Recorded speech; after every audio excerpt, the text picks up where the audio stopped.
Installment in our series is Judy Shelton, a research fellow at the Hoover Institution at Stanford University.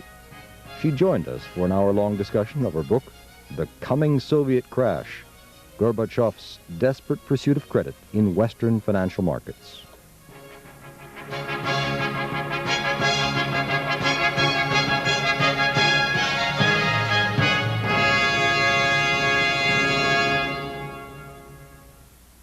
Dr. Judy Shelton, author of The Coming Soviet Crash. What's your book all about? The book has two main parts to it. The first part describes the condition of the Soviet economy, their financial situation. The second part is aimed at explaining how the Soviets are able to get financial capital from the West. My goal was to explain first why the Soviets need the money, and secondly, how they're able to get it, because I think you need to go through that part of the problem before you can begin to address the issue of whether or not the West, and particularly the U.S., should be party to the financing of the Soviet economy. Should they be? I think not. I think it's a travesty for people in this country who have incurred the burden, certainly as taxpayers, of supporting a huge defense expenditure, to then turn around and work against themselves in financing the Soviet economy when Soviet military capabilities are directly linked to Soviet economic strength.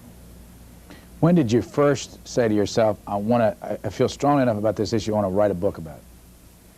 Well, I wasn't really inspired so much by the policy question that we're now talking about at the beginning as by the importance of getting good numbers. Just as an exercise in doing an academic study of how much the Soviets actually owed to the West, in May of 1984, while I was looking at general levels of global indebtedness, I learned that Soviet debt had been systematically underestimated in the West. And people generally felt it was about half what we suddenly learned it truly was. And that struck me as odd, not just in terms of shouldn't we have better monitoring abilities, but this is the Soviet Union. And it would seem to me that our financial relationship with the Soviets deserved more scrutiny than with other countries, and yet the numbers were so bad. What was the source of the numbers? Well, the Organization for Economic Cooperation and Development out of Paris tracks government credits to different countries, and the Bank for International Settlements in Basel looks at commercial credits. Before May '84, the BIS, this latter group, gave out statistics on commercial debt, but they joined forces with the OECD at that time, and that's when it was suddenly made apparent that the Soviet Union was indebted to Western governments almost as much as it was indebted to commercial banks. No one had thought that an industrial power like the Soviet Union would be getting these official credits from Western governments. Usually those are reserved for developing countries or backward countries who can't get commercial financing. It's kind of a favor from Western governments to give them a shot at participating in trade. And so the Wall Street Journal at that time ran an article pointing out that this is news. And I investigated the OECD reports, the BIS. I went to Paris, I went to Basel, and met with the people who put together the statistics and said, what are you now counting? Are there other figures that we're not including? So my original emphasis was on the numbers and a concern over what I considered lax monitoring procedures. Where were you at the time that you first started your research? I was at the Hoover Institution. I was working as research assistant to senior fellow Martin Anderson. He had been Reagan's chief domestic economic policy advisor, and he was still active in the president's economic advisory board, and one of the projects that he had me looking at was to analyze the numbers on the indebtedness level for a number of countries. So it was in doing that project for him that I noted that the Soviet Union was one of those heavily indebted countries. Your background is in education, is in finance and business administration. How much time, where were you between the time that you were a PhD candidate at the University of Utah and an MBA degree at the University of Utah and a BS at Portland State University? How did you get to Stanford and the Hoover Institute? Well, when I was going into my final year of my doctorate at the University of Utah, at about that time, my husband, who was a banker in a rather large bank in Salt Lake City, he was beginning to think that regulations in the financial industry were such that banking decisions that an individual manager might make could be squelched in an instant by a new law coming out of Washington. He was upset with rules that no longer made it a level playing field for people in the financial industry.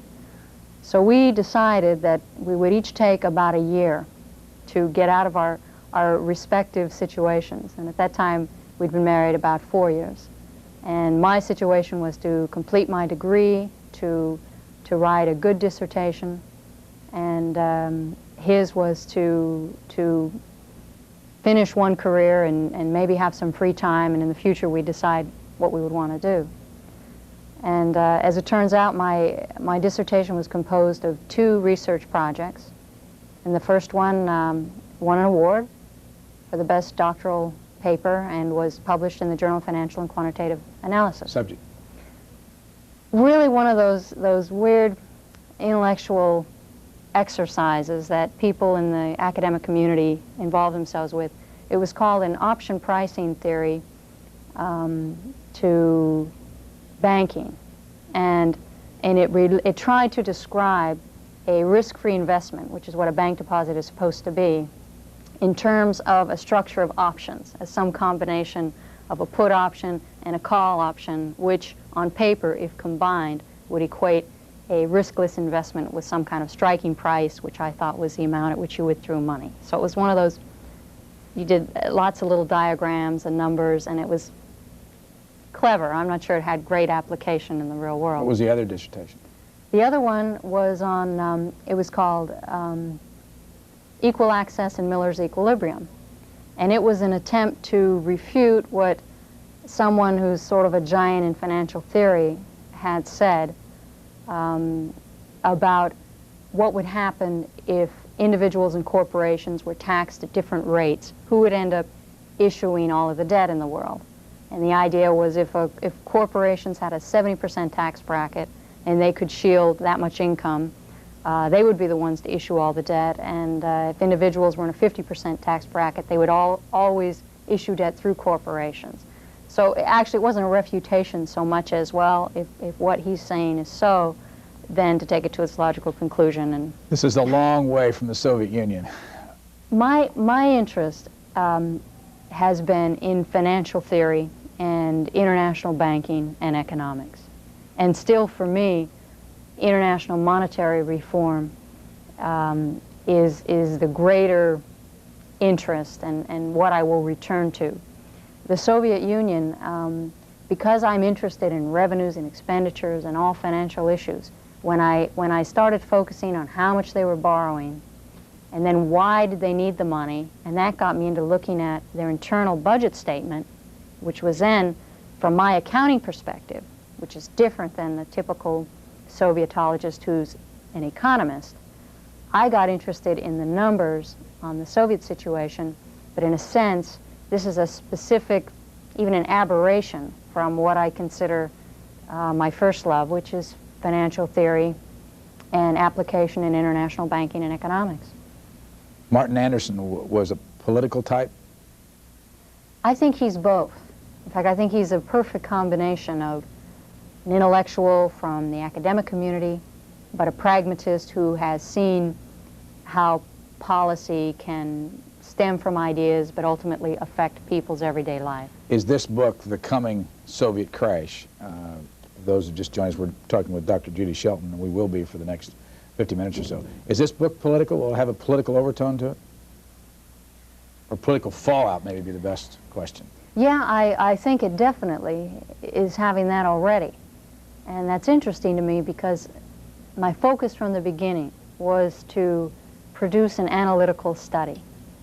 But what came out of that in going through the statistics on the Soviet budget and figuring out why they are now, under Gorbachev, making such radical, taking these initiatives in Western financial markets that on a scale that's never been exercised before by the Soviet Union, and in an array of options that they've never had the opportunity to even pursue before, making the connection between their situation and how they're attempting to rectify it. That analysis then gave way to, or I should say the policy recommendations that I draw in the book fell out of the analysis. The original focus was an analytical approach, but secondly, it has strong political overtones. What do you think of the Soviet Union? I think that it's an idea that went wrong. Economically, I think it's doomed.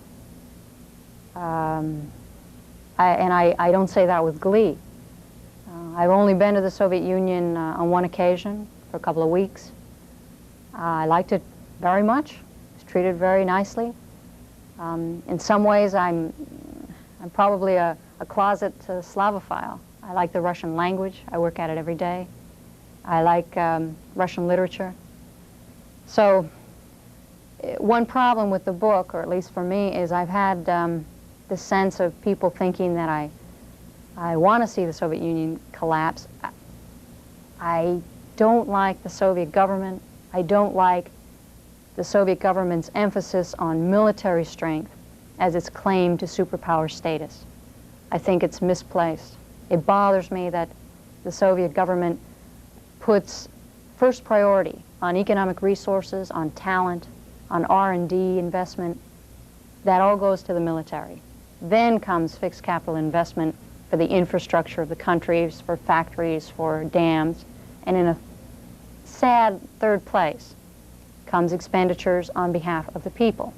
And I think that what I would like to see, I guess, dissipate and collapse is a government that draws its power from these military capabilities, from the potential to wreak violence on the rest of the world.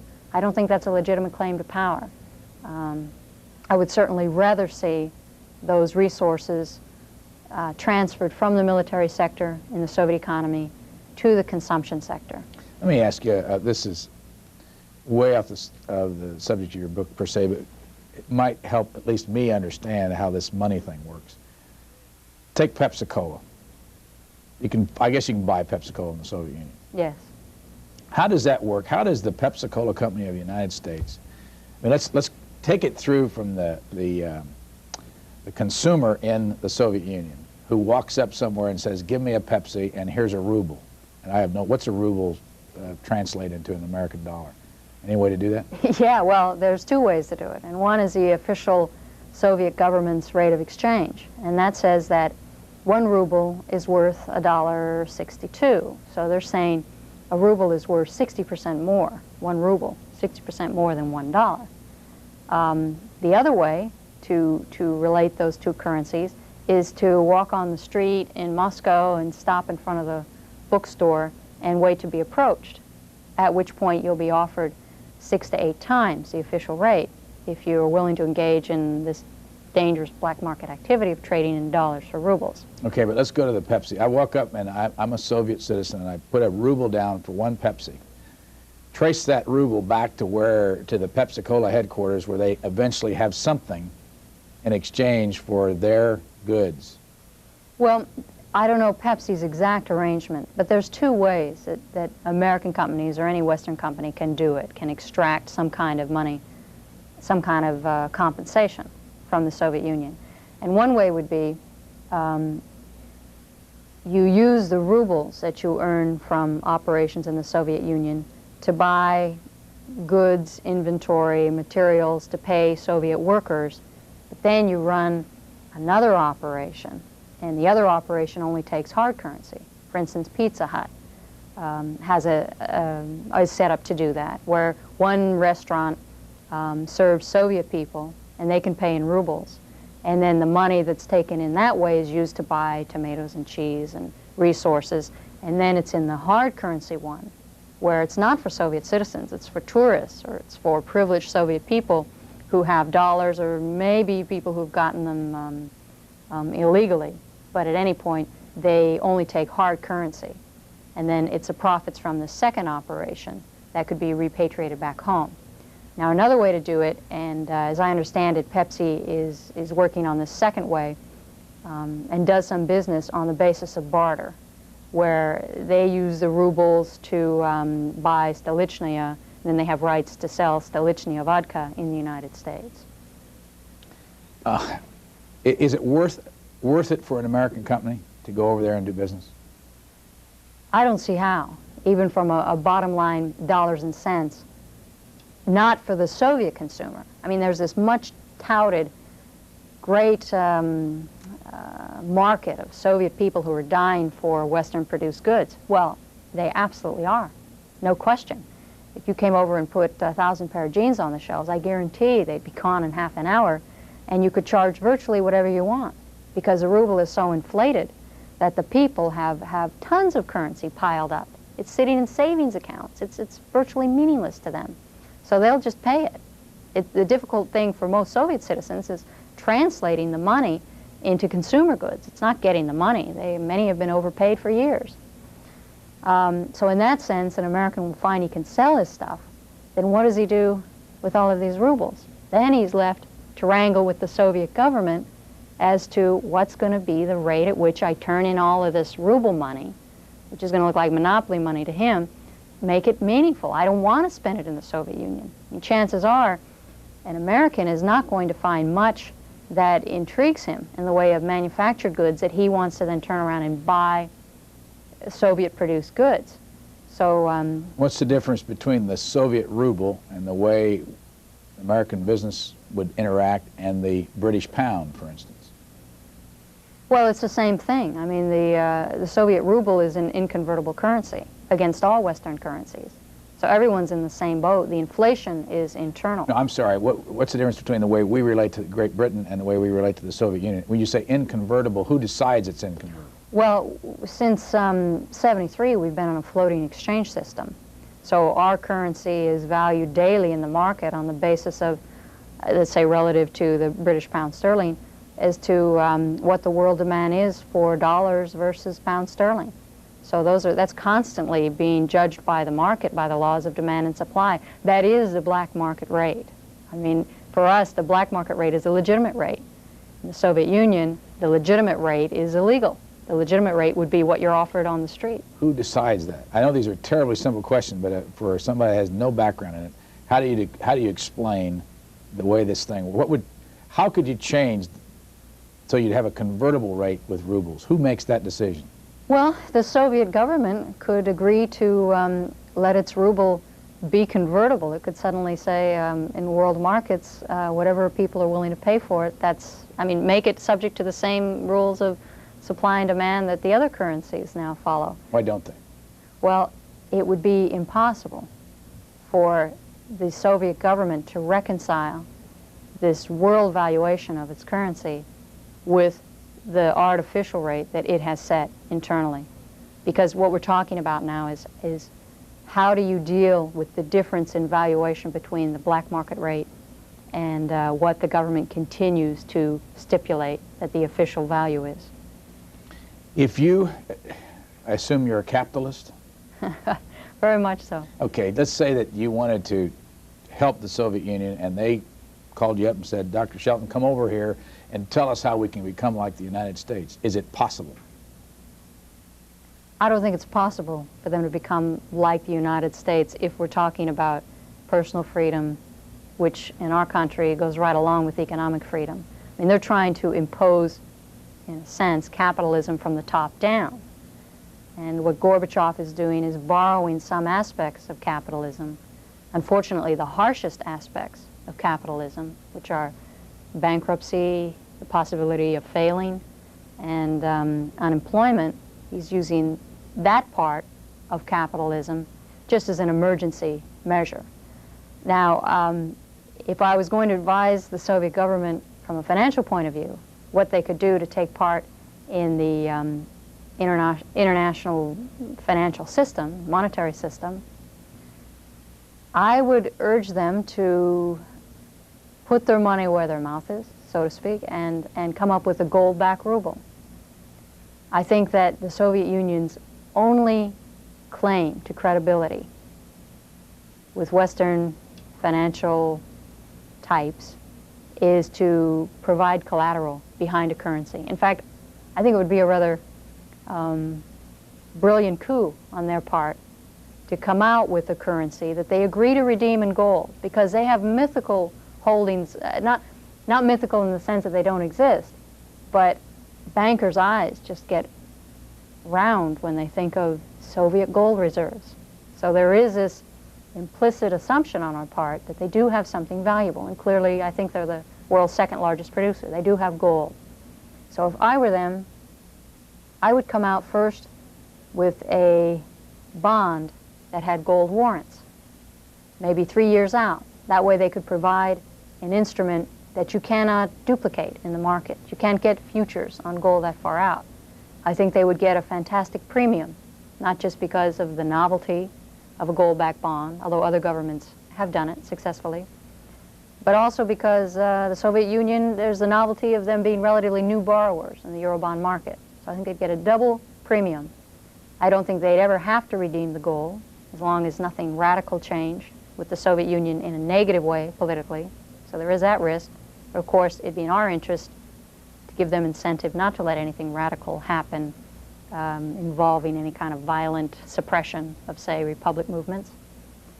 I also think that if the Soviets were to do this, they'd be somewhat exposed when the time came to redeem the bond if the price of gold had gone up, because then this warrant would require them to furnish gold at a cheaper price than it was available on world markets. But with the Soviet ability to influence the world price of gold, I even think they could protect themselves on the downside by reducing the price just about the time they'd have to redeem. Now, I don't know why I'd want to give all of this great advice to the Soviets, but I think that it's healthier for us to get out in front of Gorbachev. What I think he's starting to do now is set the terms of trade, and he's doing rather well at negotiating a welfare payment mentality in the West, where I think we're willing to make a one-way transfer of physical and financial capital to the Soviet Union. Why are we willing to do that? And who's willing? I hope we're not, but certainly our allies, West Germany, England, France, and Italy, have been making tremendous reserves of cash available to the Soviets. Why do they want to do that? They are victims, I think, of this entrenched political quid pro quo that says, if the Soviets make progress on arms control, on human rights, on regional conflicts, we will bail them out with economic and financial favors. So I think that these West European allies and Japan are now saying, well, the Soviets are performing, we now have to come through on our part of the deal, let's pay them off. I mean, Britain's just concluded over $1 billion trade negotiation. They've agreed to, at the expense of the British government, train Soviet managers at the London Business School. So clearly the governments are intermingling with what should be private commercial transactions, and they're pushing this agenda of providing financial assistance to the Soviet Union. Do American government leaders feel greatly different about this, in your opinion, from what you've seen, than the West Germans and the British and the Japanese? I think they feel somewhat different. But if they do, why? The big reason is because the United States bears the brunt of the defense burden of the West. So to U.S. citizens and to our leaders, it appears as if at the same time we are protecting Europe through our NATO commitment, they're undercutting us by giving this economic succor to the Soviet Union, which certainly enhances the total amount of resources available to the Soviet Union, and tapping into what I said earlier about the military sector always having a priority claim on resources. I think in the United States we feel that the Europeans are contributing to Soviet military potential, and we have to then match that concurrently in defense costs to match any new escalation of Soviet military capabilities. So I think it's very disconcerting to the United States to see its allies moving ahead so strongly. When did you go to the Soviet Union? I was there in September 1987. And had you finished your book yet? I'd finished the original draft, and then I did subsequent work updating statistics. Were you there on business or on pleasure? Really pleasure. Just wanted to see it. As I say, I have no problem with the Russian people or the Russian heritage. I have real differences with the Soviet government and its priorities, but I enjoyed my visit. Did you change your mind about anything from what you thought the place was going to be like during the time that you wrote the book and when you got there?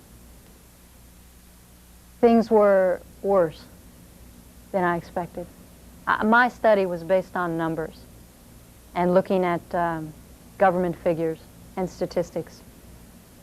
When you see economic problems on paper, it doesn't hit you as hard as when you go out and see decrepit buildings and lousy roads.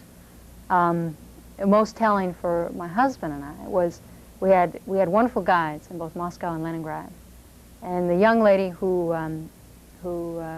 took care of us in Moscow, she accompanied us to dinner, and at the end of the meal, sitting on the table was a little stand with some bad peaches. I mean, visibly rotting with holes on them, peaches. And we'd had a sumptuous meal, and our guide wasn't interested, didn't have any. But she looked around at the end of the meal, taken away the last of the plates, and she whispered, she says, "Are you going to eat that fruit?" And we said, no, we're not. She said, "Would you mind if I had some?" And we said, "No, of course, help yourself." And she looked around and she opened her big bag and she dumped it into her bag. And the next morning told us that her son thanked us, her mother thanked us, her father thanked us, and it was the first fruit they'd had that year. And the contrast between the way we were treated, actually I think we had luxury accommodations and great meals, contrary to what a lot of people have told me their experience has been.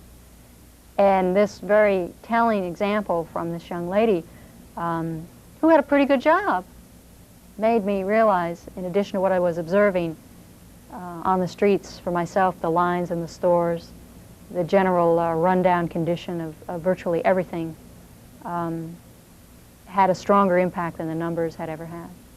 Can you explain, in addition to what you've said here in your book about the difference in the economic situation, what it is about our country and the way we run our economy and the way the Soviets run theirs that creates a different mentality on the part of the people? What are the different elements of it that, I don't know that I'm being very articulate, but that create more consumer goods and better goods and contrast the differences? What is it? Well, there's a long answer and a short answer, and the long one gets into the structure of the government and who owns the means of production. The short answer, I think, is the lack of competition.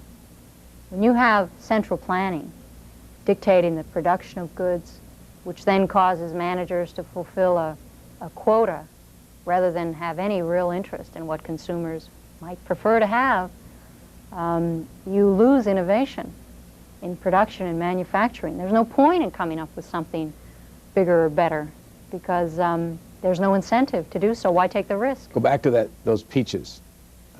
Would you expect in most American situations those peaches would be good? If it were a private restaurant that got its business on the basis of word of mouth, and people here, I think, have pretty tough standards on what they expect in restaurants. I think the difference is there if you get bad peaches.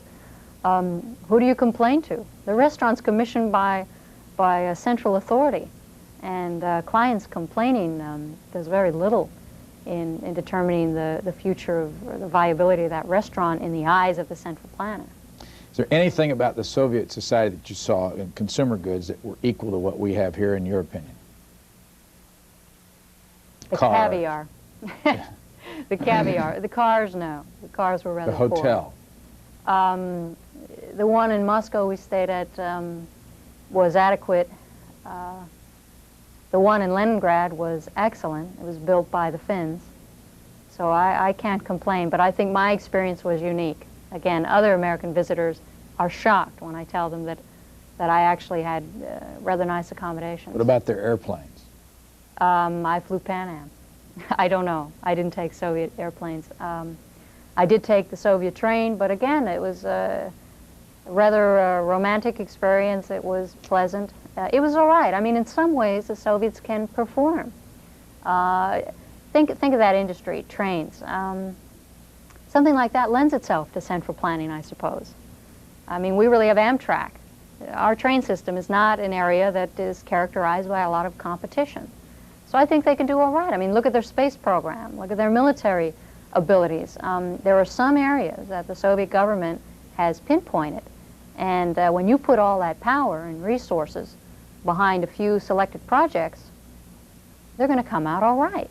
The problem is the variation in the system. To be able, I mean, literally, to send people into outer space and not be able to produce acceptable shoes for children, the contrast is just terrific. And I think it's the distortions, the pockets of innovation and state-of-the-art technology, which in the Soviet Union tend to occur in the military sector, again, versus in the consumption sector, where they're still using an abacus and making you line up 3 times to purchase a book or anything.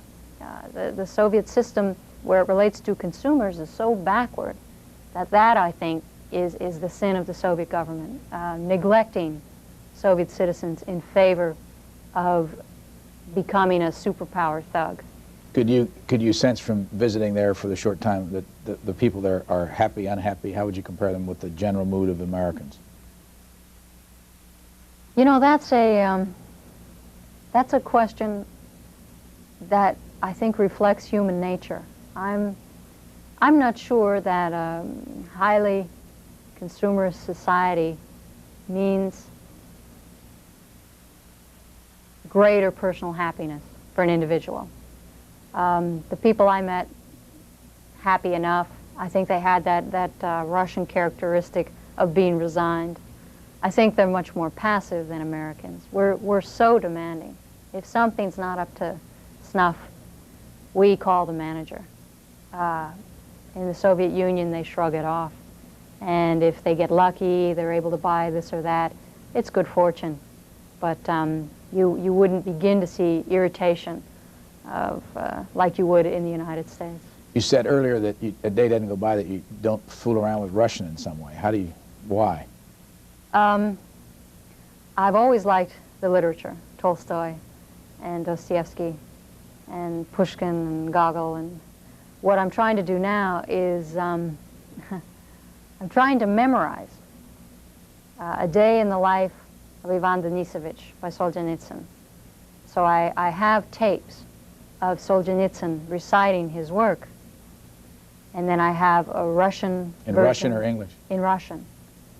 And then I have the work in Russian, and I have it in English, and I have about 4 English-Russian dictionaries, and every morning for an hour I start reciting what I've memorized so far and adding on to it and working my way through the book. Why? It's a great pleasure. I think the way you get a feel for a language, unfortunately, is through this exercise of memorization. So I need to hear it and read it and think about it so it has meaning to me personally, to really embrace it.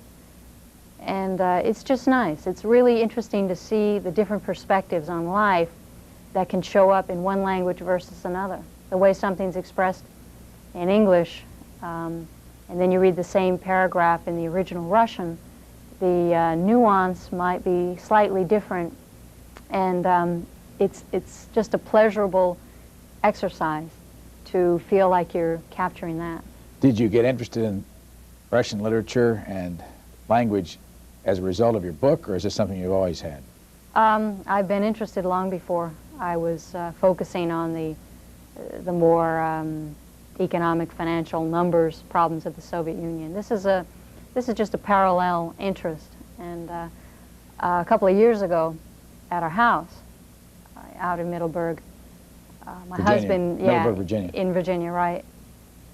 He indulged me by we contracted with a gentleman who had set up a satellite system for Colombia to listen in on Soviet television. We set up the same operation at our house.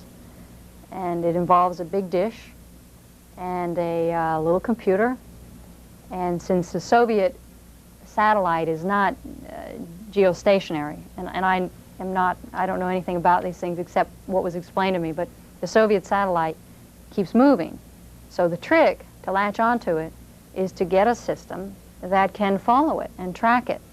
So our dish now, wired to this computer, does a little search about every 8 minutes, figures out which is the strongest direction, the strongest signal, and locks onto that and follows that for a little while. In the meantime, feeds through, and in my office set up in the house, I can watch color Soviet television from about 4:30 in the afternoon to about 7:30 in the morning. That comes out of Vladivostok. And then I get live Soviet radio straight out of Moscow all day long. So it's a pleasure for me to hear the language. I enjoy that. I don't pretend to understand all of it, but I can get some of it. And every once in a while there's something interesting that comes on the news. What have you learned by being able to peek in on their television system? Well, some of the things that have already been noted by others, and that is that Vremya has a much more use of graphics and marketing, and is a much more lively show than it used to be. Now they still lapse into statistics on grain production, and this republic fulfilled its quota on grapes, and it gets pretty boring in some ways. It's the old Soviet style of giving the news, which means, look, comrades, your fellow comrades are just doing a swell job in the Ukraine. It's a little more, has a little more flair.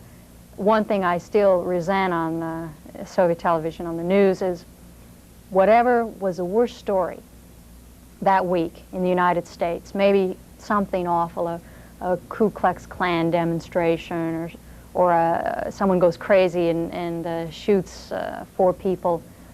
Boy, that's first thing on the Soviet news. In the United States this week, bam. And they show the worst side of us. And I think we're so much more forthcoming about showing positive things and casting a human light on the Soviets than they are toward us. If you've just joined us, we're talking about this book, which is published by Free Press, and it's called The Coming Soviet Crash. And our guest is Dr. Judy Shelton, who is a research fellow with the Hoover Institution at Stanford University. And this book it's got a copyright of 1989. When did you finish it? I finished it about February of '88. And I did some updating of statistics, the latest numbers that were available to me, maybe as late as May, and bringing some tables. What's the publisher, Free Press? It's a division of Macmillan in New York. And is this meant to be a consumer book? I think it's a hybrid. Macmillan is more of a textbook publisher. The Free Press, the publisher is Irwin Glickus, who has a lot of experience with other major publishers who aim their books at people who walk into bookstores off the street.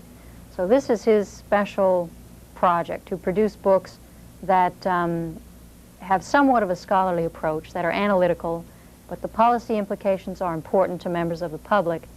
And so it's a trade book in the sense that I think someone who has an interest in the Soviet economic situation, who's aware of policy implications in our relations toward them, might pick it up and get a better understanding.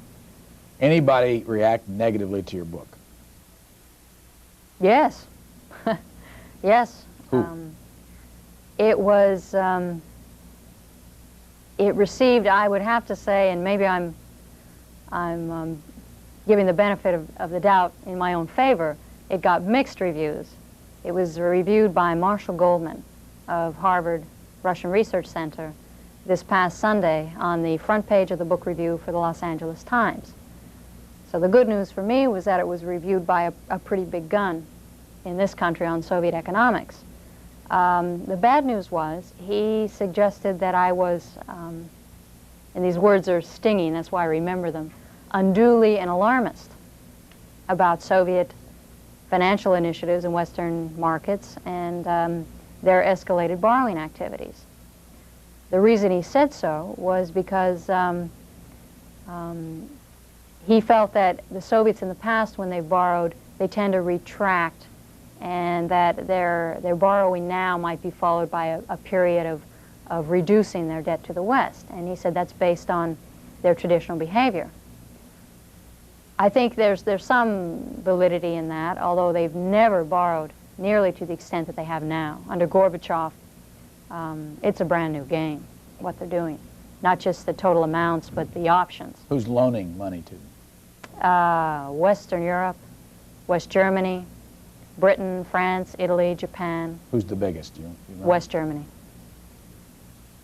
Did this review go on to give you any credit for anything, or was it all negative? Yeah, no, actually the nice part was, he said, see, in my book, which I'd finished, as I say, almost a year ago, I made the declaration that the Soviets were not running a budget surplus. They were running a massive budget deficit.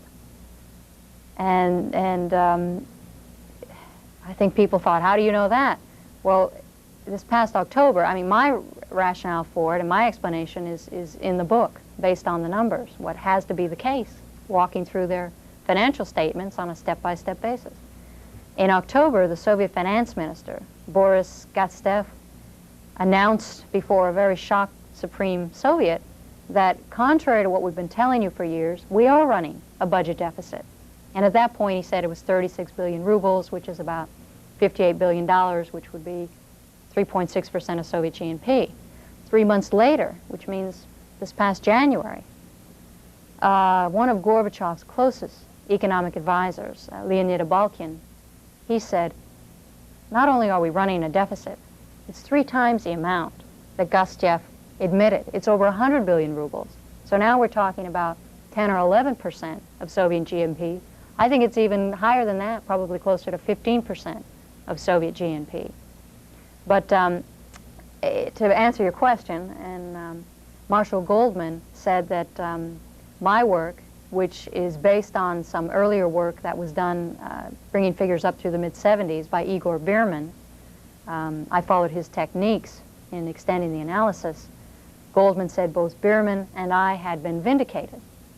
So I was grateful for that, and I even called Igor Bierman and told him, you'll be happy to know that you've been vindicated by Marshall Goldman, to which he responded, I was happier to know I was vindicated by Gorbachev, because Gorbachev himself last month said our massive budget deficit is the most serious, dangerous part of the legacy we inherited from our predecessors and stands in the way of our progress in the world. Have the Soviets read this book that you know of?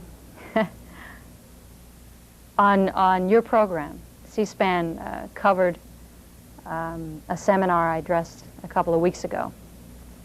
The day after, a representative from the Soviet embassy called the American Conservative Union, who had sponsored that program, and asked for a copy of the book. And they said, come in and we'll sell you one, because they had bought a few. And we joked about hard currency only, no rubles. And they just informed me this fellow with a very thick Russian accent had called. Well, last week, they told me that, I think his response was, I will have to get approval to buy the book in cash. He came in the following week, they told me, with a $100 bill and said, I would like to buy Judy Shelton's book. They couldn't make change. they didn't have the money. So they said, take the book, and when you change it, bring it back and give us some money. He said, no, I won't do that. I will change it, and then I'll come back, pay you cash. And he left. Well, one of the gentlemen at the American Conservative Union noticed that part of the man's heel must have fallen off and was sitting on the floor. And so he picked it up and saved it on the desk. And sure enough, about 2 hours later, this Soviet gentleman from the embassy came back. He handed them the money in cash. He changed it. And they gave him the book and pointed out that he'd lost part of his shoe. And he took it and thanked him and was walking out the door. And he turned around and said, I guess my plan to leave a microphone in your offices didn't work out. And they were laughing. And I think that the idea is there are images on both sides. I mean, I don't know that the Soviets are watching Get Smart reruns, but they understood the joke that there's essentially distrust. I'm sure the Soviets react to this book as a Cold War mentality. I think they said something to these people when they bought the book there of why do you want to put more missiles in the world? Why don't you want to have international cooperation?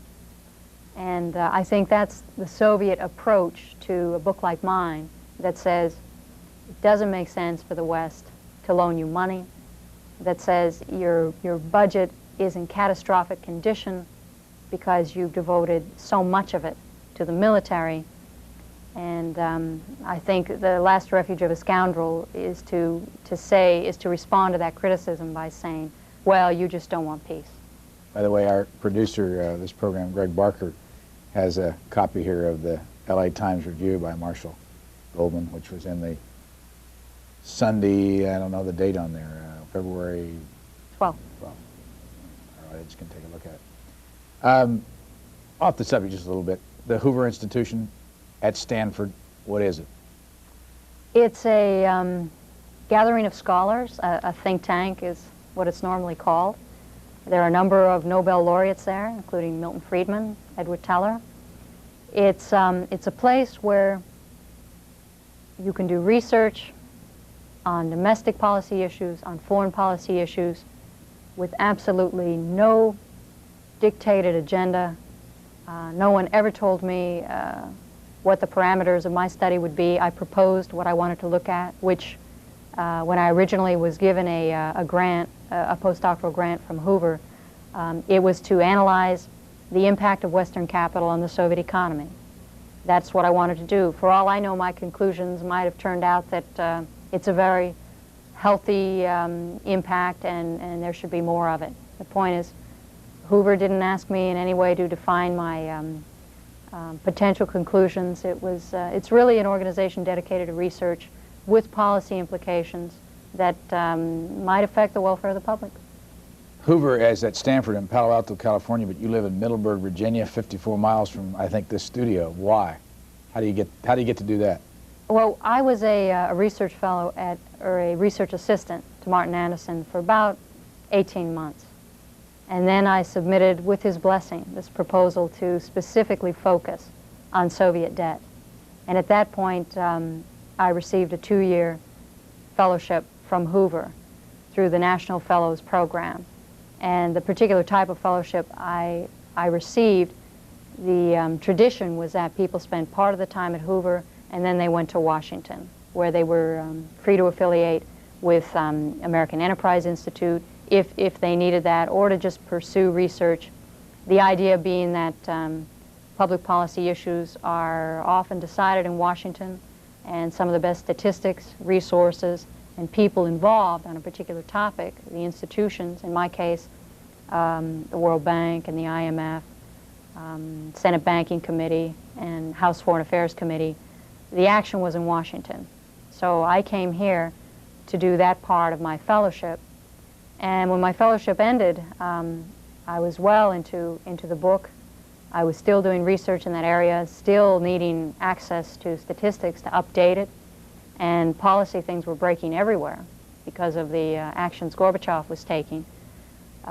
So I wanted to continue my affiliation with Hoover, and they made me a research fellow, which now puts me as a member of the scholarly staff. I have access to the archives at Hoover, which is tremendous in the area of Soviet studies, East European studies. I'm in contact with Hoover scholars 2 to 3 times a week, and I go back and forth for seminars at Hoover when it involves this subject. Live with your husband in Middleburg, Virginia. Any children? No. We have about 10 minutes. We have to wrap it up, and we've got a lot to talk about yet. I assume somebody, if they want more, are going to have to go out and buy this book, which at $22.50 probably wouldn't be unpleasant to you. There's a chapter called Proper Perspective. Once again, the title of the book, The Coming Soviet Crash, Gorbachev's Desperate Pursuit of Credit in Western Financial Markets. Because we only have 10 minutes, I'm going to have to go through these quickly, but you have a number of points in this last chapter that I want you to briefly explain. Number one, don't lose track of Moscow's fundamental problem. There, I think, we need to focus on this massive budget deficit, which means they don't have the internal resources to fund the military, investment, and consumer spending as much as they want. So we have to interpret all political initiatives by Gorbachev in terms of what must be his fundamental problem, one to which he's admitted. 2, don't underestimate the importance of trading with the West for the Soviet Union. There's a tendency for businessmen in the West to downplay the importance of trade with the Soviets, because then they can say, it doesn't matter, we can't affect the Soviet economy, so why don't we just go ahead and do business? And the point I want to make is it matters a great deal. The Soviet government is effectively the agent.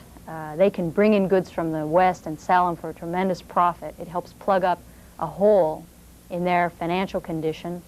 It's also the only way out of their economic conundrum right now. They need goods imported from the West to get workers to be motivated to work more productively. They need the technology from the West to improve the productivity of their equipment. It's just vital for them to have this trade with the West. It's not something to be dismissed. 3, don't be excessively flattered by Soviet moves toward capitalism. Yeah, this is a psychological problem. We start telling ourselves that the Soviets have finally seen the light and they're moving to our way of thinking. We have to remind ourselves that what Gorbachev is doing is not capitalism. He's just taking a few expedient elements of capitalism, again, the harshest elements, bankruptcy and unemployment and failure, and using that because he's in an emergency situation at home. 4, don't promote a personality cult for Gorbachev. This, I think, everyone's aware of. It's easy to do. We focus on this personality, and we have this tendency to want to deal with the man when we should be dealing with the system. We have to tell ourselves that Gorbachev, he could be replaced tomorrow by the Soviet Minister of Defense or the head of the KGB. And we don't want to suddenly have our whole policy toward the Soviet Union disrupted because they've changed people at the top. I think it's a big mistake to focus on personalities, and could just have terrible implications for our overall strategy toward the Soviets. 5, don't trade economic and financial assistance for Soviet political concessions. This is a very tough one because in the United States especially, it bothers us when people aren't allowed to immigrate. It bothers us when dissidents are thrown into prison, and we have this desire to do whatever we can to help them.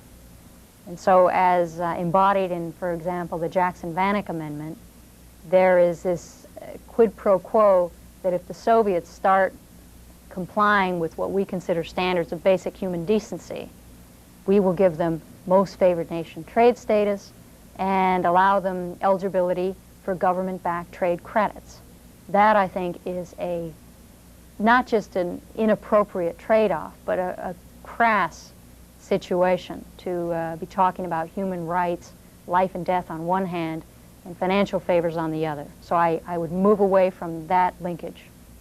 6, don't get confused over labels. It's all a transfer of capital.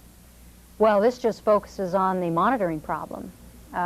Capital is now flowing to the Soviet Union through joint ventures because equity capital is not so much different from debt, and yet it doesn't get picked up in the debt statistics. It's still a transfer of Western financial resources.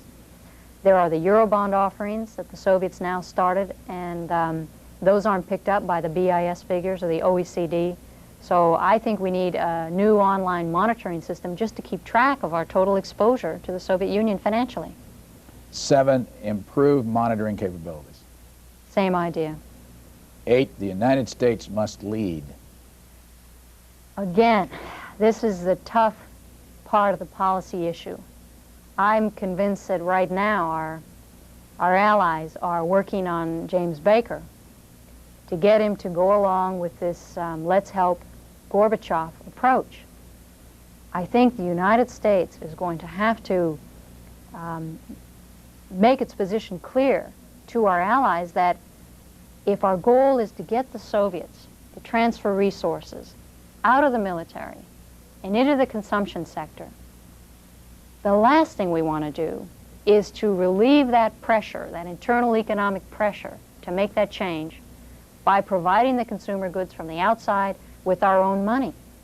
In that sense, we're giving a reprieve to the Kremlin, and we're just stopping this transition process that I think any Soviet leader, not just Gorbachev, would be compelled to respond to. And so we don't want to reduce that pressure. We want them to have to make that decision of butter versus guns on their own. Are you at all surprised by any other aspect of writing a book? Any reaction you got? Was it difficult? Do you hope to do it again? The book was a terrific exercise. You can't say things loosely. You verify all of your facts and figures. You think through your conclusions, and you decide what you're willing to go to bat for. The book is getting more attention than I would have ever hoped for, but it's very gratifying that it is. I think this is a profound issue for every American taxpayer. He's the guy paying the bill for defense. He has to be concerned about policy that might end up with his dollars effectively subsidizing loans to the Soviet Union. When did you know, and what aspect of this book first got people's attention? When did you know that this was going to get reviewed and it was going to make a difference?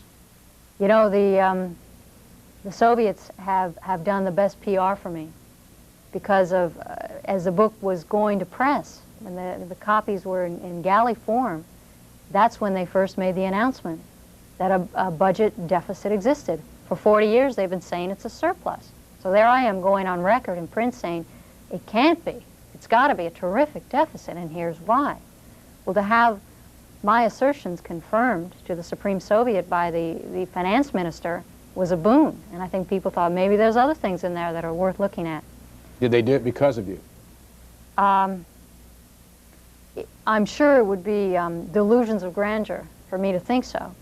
But a review copy was made available in early December to TASS. They demanded it in a typewritten request to my publisher to see a copy of the book. And I think he tried to hedge a bit, and they demanded again more strongly a week later. I don't think it's just me. There are a lot of other people now who are saying that the Soviets are running a deficit, and it may be the pressure was such they felt they should come clean, even if at first they just admitted a little, and now they're saying, no, 3 times as much as we said at first. I think they're responding to pressure from me and others in the Western community of Sovietologists, especially people who look at the financial points, responding to that. This is what the book looks like. The title of it is The Coming Soviet Crash, and our guest for the last hour has been Dr. Judy Shelton, who is a native of Los Angeles, currently lives in Middleburg, Virginia, has a PhD in finance from the University of Utah, a master's from the same school, and a bachelor in business administration from Portland State University. Also has studied at UCLA and is currently a research fellow at the Hoover Institution at Stanford University. Thank you for your time. My pleasure. Thank you for having me.